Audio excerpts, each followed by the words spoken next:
Listen children, today we are going to see about multi-level inheritance example program. Okay, all take page number 263. 263 ல வந்து illustration 16.2 multi-level inheritance பற்றி பார்க்க போகிறோம். Already we have seen about what is multi-level inheritance. Multi-level inheritanceனால் என்னன்னு பார்த்துருக்கோம். ஓகேவா, ஒரு base கிளாஸ்லேருந்து ஒரு டிரைவ் கிளாஸை டிரைவ் பண்ணுவோம். அகெயின் டிரைவ் கிளாஸை ஒரு பேஸாக வச்சுட்டு இன்னொரு டிரைவ் கிளாஸு அந்த மாதிரி லெவல் பை லெவலாக போகிறது தான் என்ன சொல்லுவோம் அப்படின்னா we call it as multi-level inheritance. See, look at the example. Hash include. See, this is an example. Take page number 263. Okay, first they have declared a header file. Next class name என்ன கொடுத்துருக்காங்க, student. இது வந்து என்னன்னா base class. First declare பண்ணியிருக்கோம் இல்லையா, இது வந்து என்னது பேஸ் கிளாஸ் அப்படின்னு சொல்கிறோம். கிளாஸோட நேம் வந்து என்ன கொடுத்துருக்காங்க, ஸ்டூடெண்ட். அதே மாதிரி நம்ம left and right curly braces வந்து நம்ம ஓப்பன் பண்ணுவோம். அதில் வந்து நம்ம டிக்ளேர் பண்ணக்கூடிய வேரியபிள்ஸ் மெத்தட்ஸ் எல்லாமே வந்து நம்ம டிக்ளேர் பண்ணிக்கலாம். சி, அண்டர் ப்ரைவேட்டுன்ற ஆக்சஸ் ஸ்பெசிஃபையரில் நேமும் ரோல் நம்பர் மட்டும் நம்ம என்ன பண்ணியிருக்கோம், டிக்ளேர் பண்ணியிருக்கோம். இந்த ரெண்டு வேரியபிளும் under the private access specifier we have declared. ப்ரைவேட்டில் டிக்ளேர் பண்ண வேரியபிள்ஸ் எல்லாமே வந்து என்னென்னா வித்தின் த கிளாஸ் நம்ம யூஸ் பண்ணுவோம். அதர் கிளாஸஸ் என்ன பண்ண முடியாது, யூஸ் பண்ண முடியாது. ஓகே, நெக்ஸ்ட்டு வந்து பப்ளிக்கில் வந்து என்ன பண்ணியிருக்கோம் அப்படின்னா வாய்ட் அக்செப்ட் நேம் அப்படின்ற ஒரு மெத்தடு நம்ம கொடுத்துருக்கோம். என்ன கொடுத்துருக்கோம், வாய்ட் அக்செப்ட் நேம்ன்ற ஒரு மெத்தடு. இந்த மெத்தடில் என்ன கொடுத்துருக்கோம் அப்படின்னா cout enter roll number and name.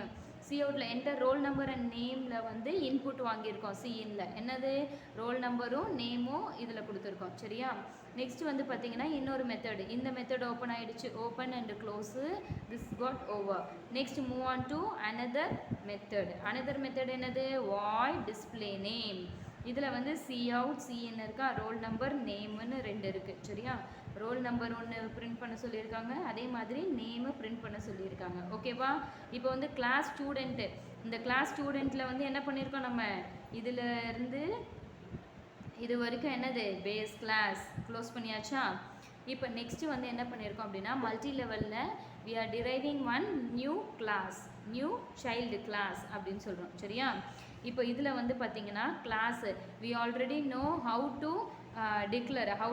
To declare the derived class. First class name எழுதணும், அப்புறம் டிரைவ்டு கிளாஸோட நேம் எக்ஸாம்னு போட்டிருக்கோம். நெக்ஸ்ட்டு வந்து இந்த காலன் வச்சுட்டு நெக்ஸ்ட் என்ன பண்ணணும், ஆக்சஸ் ஸ்பெசிஃபையர் என்ன பப்ளிக்காக அந்த ஆக்சஸ் ஸ்பெசிஃபையர் மென்ஷன் பண்ணிவிட்டு பேஸ் கிளாஸோட நேம் வந்து நம்ம என்ன பண்ணணும், இங்கே டிக்ளேர் பண்ணணும்.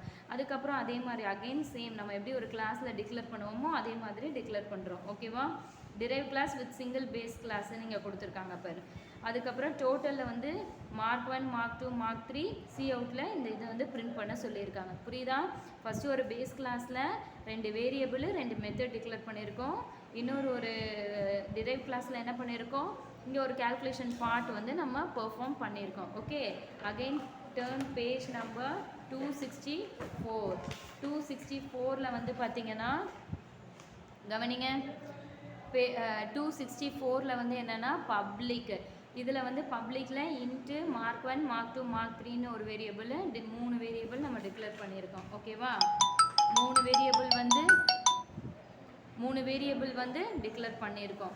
நெக்ஸ்ட்டு வந்து பார்த்திங்கன்னா வாய்டு அக்செப்ட் மார்க்கில் வந்து என்ன கொடுத்துருக்கோம் அப்படின்னா cout cin mark 1 mark 2 mark 3 input வாங்கியிருக்கோம். ஓகேவா, அக்செப்ட் மார்க்குன்ற ஒரு ஃபங்க்ஷனு, அதே மாதிரி வாய்ட் டிஸ்பிளே மார்க்குன்னு இன்னொரு மெத்தடை நம்ம டிக்ளேர் பண்ணியிருக்கோம். இதில் வந்து பார்த்திங்கன்னா சி அவுட்டில் மார்க்ஸ் ஆப்டெயின்டு அப்படின்னு ஒன்று பிரிண்ட் பண்ணிவிட்டு சப்ஜெக்ட் 1 இன்புட் வாங்கிக்கிறோம், சப்ஜெக்ட் 2 சப்ஜெக்ட் 3, அதாவது mark 1 mark 2 mark 3. Okay, this is over. Next வந்து என்ன பண்ணுறோம் அப்படின்னா இப்போ ஒரு பேஸ் கிளாஸ் நம்ம பார்த்தோம், அதுலேருந்து ஒரு டிரைவ் கிளாஸ் பார்த்தோம். ஓகேவா, இது மல்டி லெவல் இன்ஹெரிட்டன்ஸ் அப்படின்னும் போது என்ன பண்ணுறோன்னா அகெயின் அந்த டிரைவ் கிளாஸை பேஸ் கிளாஸாக நம்ம வச்சு இன்னொரு டிரைவ் கிளாஸை உருவாக்குறோம். புரியுதா, இப்போ கிளாஸ் நேம் என்ன, செகண்ட் டிரைவ் கிளாஸ் நேம் என்னம்மா, ரிசல்ட். அதே மாதிரி நம்ம காலன் வச்சுட்டு பப்ளிக் எக்ஸாம், பப்ளிக் இப்போது ஆக்சஸ் ஸ்பெசிஃபையரு. எக்ஸாம்ன்றது என்னது டிரைவ் கிளாஸோட நேம். புரியுதா? இங்கே ஆல்ரெடி நம்ம பின்னாடி பார்த்துருக்கோம் பாரு. அந்த டிரைவ் கிளாஸோட நேம் வந்து இங்கே வந்து என்னவா இருக்கும், இங்கே பேஸ் கிளாஸாக ஆக்ட் ஆகும். நெக்ஸ்ட்டு வந்து இதில் வந்து டோட்டல் அப்படின்னு சொல்லிட்டு டிக்ளேர் பண்ணியிருக்கோம். பப்ளிக்கில் ஒரு ஃபங்க்ஷன் டிக்ளேர் பண்ணியிருக்கோம், ஷோ ரிசல்ட். ஷோ ரிசல்ட்டில் வந்து டோட்டல் ஈக்குவல் டு 1 2 3 அப்படின்னு மார்க் 1 மார்க் 2 மார்க் 3 இது பண்ணியிருக்கோம்.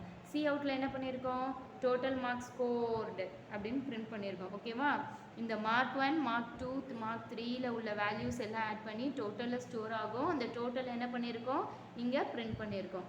Okay, these are all the கிளாஸில் என்னென்ன எல்லாம் டிக்ளேர் பண்ணமோ எல்லாமே நம்ம முடிச்சிருக்கோம்.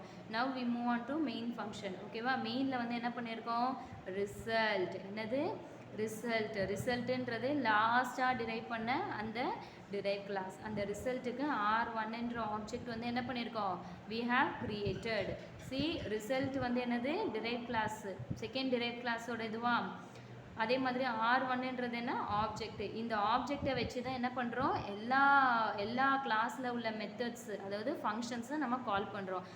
R1 dot accept name, R1 dot accept mark, R1 dot display name, R1 dot display mark, R1 dot show result. இப்போ இங்கே பாரு, ஆப்ஜெக்ட் டாட் ஃபங்க்ஷன் நேம்னா எங்கே போகும், அது ஆக்சுவலாக வந்து எங்கே அதை டிஃபைன் பண்ணியிருக்கோம், அக்செப்ட் நேம்ன்றது எங்கே இருக்குது,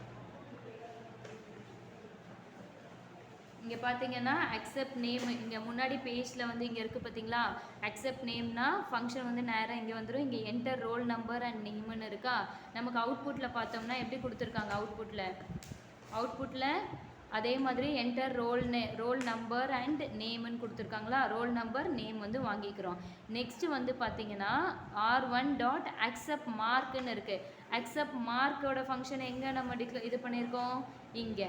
ஓகேவா? ஸோ ஆட்டோமேட்டிக்காக என்ன ஆகும் அப்படின்னா, அக்செப்ட் மார்க் இருக்க இடத்துக்கு போய்ட்டு அங்கே என்ன இருக்குது அப்படின்னு சொல்லி நமக்கு எக்ஸிக்யூட் பண்ணோம். என்டர் 3 மார்க்ஸ் அப்படின்னா மார்க் 1 மார்க் 2 மார்க் 3 அப்படின்னு சொல்லிட்டு 3 வேல்யூஸும் என்ன பண்ணோம், இன்புட் வாங்கிக்கும். அப்புறம் பாருங்கள், இங்கே வாங்கியிருக்கா என்டர் 3 மார்க்ஸ்ன்னு இருக்கா. இந்த என்டர் 3 மார்க்ஸில் என்ன பண்ணோம், 98 100 100ன்னு நம்ம கொடுத்துருக்கோம். நெக்ஸ்ட்டு பாருங்கள், இப்போ இந்த ஃபங்க்ஷன் ஓவர், இந்த ஃபங்க்ஷனும் over. Next move on to display name. இந்த ஃபங்க்ஷன் எங்கே இருக்குது, R1 டாட் டிஸ்பிளே நேம் எங்கே டிஃபைன் பண்ணியிருக்கோம், இங்கே இருக்கா. இங்கே பாருங்கள், வாய்டு டிஸ்பிளே நேம்னு இருக்கா. இதில் வந்து ரோல் நம்பர் நேமுன்ற 2 வேல்யூ வந்து என்ன பண்ணணும், நம்ம இன்புட் வாங்குகிறோம். அதே மாதிரி இங்கே வாங்கியிருக்காங்களா, அவுட்புட்டில் பாருங்கள், ரோல் நம்பர் நேம். ஓகேவா? இப்போ இந்த இதுவும் ஓவர்.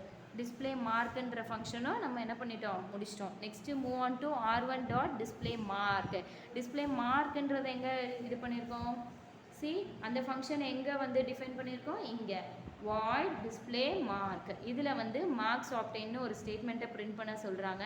அதுக்கப்புறம் என்ன பண்ண சொல்கிறாங்கன்னா, subject 1 subject 2 subject 3, mark 1 mark 2 mark 3. ஓகேவா? இது மூணுமே என்ன பண்ணியிருக்கோம், இன்புட் வாங்கியிருக்கோம். ஓகேவா? அதுக்கப்புறம் இந்த ஃபங்க்ஷனும் ஓவர். இந்த ஃபங்க்ஷனை கால் பண்ணி முடிச்சாச்சுன்னா, நெக்ஸ்ட்டு லாஸ்ட்டாக என்ன ஃபங்க்ஷன் இருக்குன்னா, R1 டாட் ஷோ ரிசல்ட். இங்கே பாருங்கள், இந்த இது பார்த்தீங்கன்னா எங்கே டிஃபைன் பண்ணியிருக்கோம், இங்கே. ஷோ ரிசல்ட் எங்கே இருக்குது, இங்கே. இதில் total equal to mark 1 mark 2 mark 3. see all the 3 marks values will be added and it will be stored on டோட்டலில் போய் என்ன ஆகிடும், நமக்கு டோட்டலில் போயிட்டு ஸ்டோர் ஆகிடும். இங்கே கவனி, மார்க் 1 மார்க் 2 மார்க் 3 இது மூணுத்தோட வேல்யூவும் ஸ்டோர் பண்ணி நம்ம டோட்டலில் ஸ்டோர் பண்ணி வச்சுருக்கோம், ஆட் பண்ணிவிட்டு அதை வந்து இங்கே பிரிண்ட் பண்ணிக்கிறோம். புரியுதா? நெக்ஸ்ட்டு வந்து என்னென்னா ரிட்டர்ன் 0. இங்கே கவனிங்க, இந்த சைடில் கொடுத்துருக்காங்க, calling base class function using derived class object அப்படின்னு இருக்கு.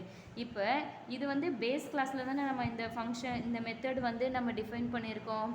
ஓகேவா? அதை வந்து நம்ம பேஸ் கிளாஸ் ஃபங்க்ஷனை எப்படி கால் பண்ணுறோம், டிரைவ்டு கிளாஸில் வச்சு தானே நம்ம ஒரு ஆப்ஜெக்ட் க்ரியேட் பண்ணோம். டிரைவ் கிளாஸுன்றது என்னது, இங்கே ரிசல்ட் இருந்துச்சா, அந்த ரிசல்ட்டுக்கு நம்ம என்ன பண்ணியிருக்கோம், ஒரு ஆப்ஜெக்ட் க்ரியேட் பண்ணியிருக்கோம். ஸோ இது வந்து டிரைவ்டு கிளாஸோட ஆப்ஜெக்ட். இந்த ஆப்ஜெக்டை வச்சு நம்ம என்ன பண்ணுறோம், பேஸ் கிளாஸை போய் கால் பண்ணுறோம். அதுதான் கான்செப்ட். புரியுதா?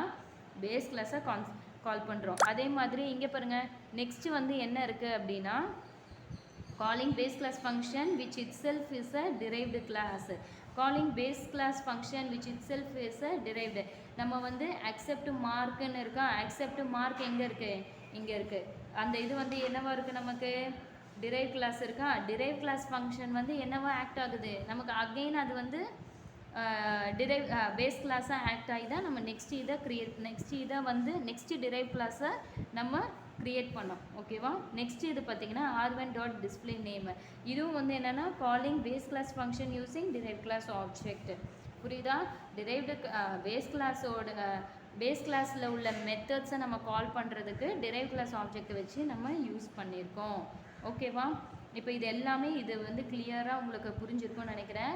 ஒரு பேஸ் கிளாஸு, அதிலேருந்து ஒரு டிரைவ் கிளாஸ் டிரைவ் பண்ணோம். அகெயின் அதை பேஸ் கிளாஸாக வச்சு டிரைவ் கிளாஸை பேஸ் கிளாஸாக வச்சு again we are creating one more derived class and we are creating an object for the derived class for calling the function of the base class. Base கிளாஸில் உள்ள methods எல்லாத்தையும் நம்ம கால் பண்ணுறதுக்கு நம்ம டிரைவ் கிளாஸ்க்கு ஒரு ஆப்ஜெக்ட் க்ரியேட் பண்ணி அந்த ஆப்ஜெக்டை வச்சு நம்ம என்ன பண்ணுறோம் அப்படின்னா எல்லா மெத்தட்ஸு ஃபங்க்ஷன்ஸையும் வந்து நம்ம கால் பண்ணுறோம். ஓகேவா.